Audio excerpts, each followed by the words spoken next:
তেল ছাড়া রান্না করা যায়, তবে তেল ছাড়া কি কখনো কোনো কিছু ভাজি করা যায়? আজকে তেল ছাড়া কিভাবে বেগুন ভাজি করা যায় সেই রেসিপিটি আপনাদের সাথে আমি শেয়ার করব। আসসালামু আলাইকুম, আমি সুমাইয়া শম্পা।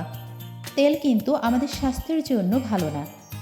বাচ্চা থেকে শুরু করে বড়রা পর্যন্ত তেল ছাড়া যদি এভাবে বেগুন ভাজি করে খায়, সেটা কিন্তু স্বাস্থ্যের জন্য অনেক উপকারী। চলুন বন্ধুরা, আজকে আমি আপনাদেরকে দেখাবো তেল ছাড়া কিভাবে খুব সুস্বাদু বেগুন ভাজি করা যায়। তার জন্য আমি 2টা বেগুন নিয়েছিলাম। বেগুন 2টাকে এরকম সাইজ করে কেটে নিয়েছি। 2 টেবিল চামচ পরিমাণ আমি ধনিয়া পাতা কুচি দিয়ে নেব। এটা যে তেল ছাড়া বেগুন ভাজি সেটা কিন্তু দেখে বোঝার কোনো উপায় নেই। আমি এখানে হাফ চা চামচ পরিমাণ মরিচের গুঁড়া অ্যাড করলাম, হাফ চা চামচ পরিমাণ হলুদ গুঁড়া। এবার স্বাদ মতো লবণ দিয়ে নেব। বেগুন ভাজিটা দেখতে যেমন কালারফুল হবে, খেতেও কিন্তু অনেক বেশি মজাদার হবে। এবার আমি 2 টেবিল চামচ পরিমাণ চাউলের গুঁড়া অ্যাড করব। চাউলের গুঁড়াটা দেওয়ার কারণে বেগুন ভাজিটা অনেক মুচমুচে হবে। আমি সবগুলো উপকরণকে এবার হাতের সাহায্যে খুব ভালোভাবে মাখিয়ে নেব। যেহেতু ধনিয়া পাতাটা আমি আগে থেকে ধুয়ে তারপর কেটে নিয়েছিলাম, ধনিয়া পাতাতে অল্প অল্প একটু পানি ছিল, যার কারণে মিশ্রণটা মাখাতে আমার সুবিধা হয়েছে। এবার কেটে রাখা বেগুনগুলোতে চাউলের গুঁড়ার এই মিশ্রণটা খুব ভালোভাবে লাগিয়ে নেব।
সবগুলা বেগুনে চাউলের গুঁড়ার মিশ্রণটা লাগিয়ে নেওয়া হয়ে গেছে।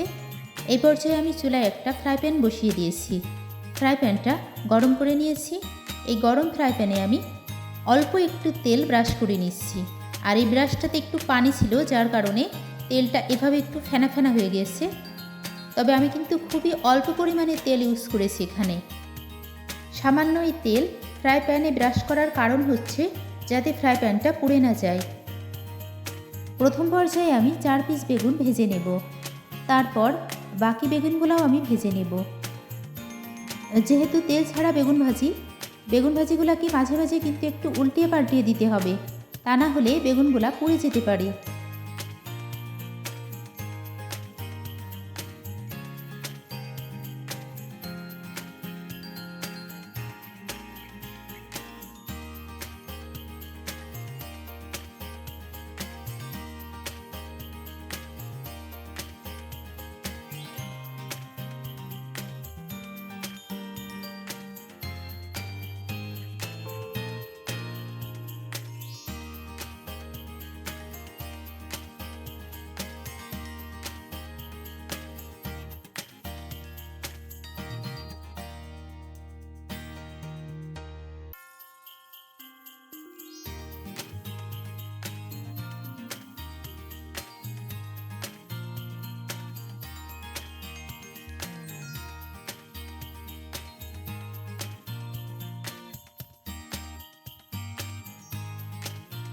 এখন আমি একটু চেক করে দেখে নেব যে বেগুন সিদ্ধ হয়েছে কিনা। বেগুন কিন্তু সিদ্ধ হয়ে এসছে। এই পর্যায়ে আমি আর একটু ভেজে নিয়ে তারপর উঠিয়ে রাখবো।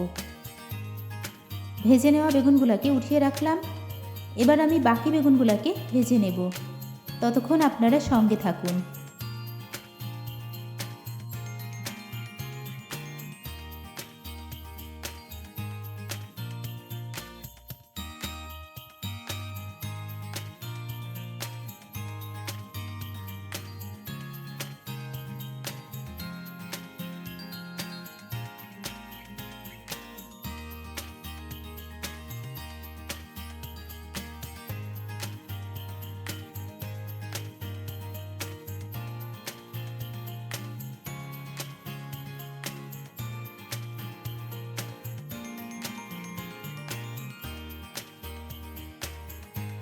সবগুলা বেগুন আমি ভেজে উঠিয়ে নিলাম। কতটা কালারফুল হয়েছে বেগুনগুলা দেখেই কিন্তু বোঝা যাচ্ছে। বেগুনগুলা একেবারে মুচমুচে হয়েছে। আপনারা অবশ্যই বাসাতে তেল ছাড়া এভাবে বেগুন ভাজি করে খেয়ে দেখতে পারেন, কতটা টেস্টি এবং মজাদার হয়। আশা করি আমার এই রেসিপিটি আপনাদের কাছে অনেক বেশি ভালো লাগবে। অনেকে আছে ডায়েটের মধ্যে আছেন, তাদের জন্য কিন্তু আজকের এই রেসিপিটি একেবারে পারফেক্ট একটা রেসিপি। তেল ছাড়া যারা বেগুন ভাজি করতে পারেন না, আমার এই রেসিপি ফলো করে অবশ্যই একদিন ট্রাই করে দেখুন। সঙ্গে থাকার জন্য অসংখ্য অসংখ্য ধন্যবাদ। ভালো থাকবেন, সুস্থ থাকবেন। ফিরে আসবো আবারও নেক্সট রেসিপি নিয়ে। আসসালামু আলাইকুম ওয়া রাহমাতুল্লাহি ওয়া বারাকাতুহু। আল্লাহ হাফিজ। Thanks for watching.